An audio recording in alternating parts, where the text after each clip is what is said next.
رئیس جمهور افغانستان امروز یک جا با هیئت عالی رتبه دولتی اول به کویت رفتن به خاطر ابراز تسلیت و همدردی به مناسبت وفات امیر کویت.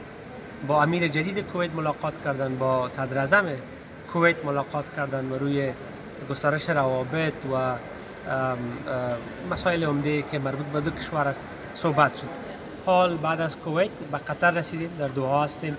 رئیس جمهور افغانستان در ضمن یک سفر رسمی به دوحه آمدن با یک هیئت بلند رتبه و قرار است که امروز و فردا با مقامات ارشد کشور قطر ملاقات خواهند کرد راجع به گسترش روابط میان دو کشور، مسائل مربوط به صلح و ثبات افغانستان بحث‌های خواهد بود که در جریان سفر مطرح خواهد شد.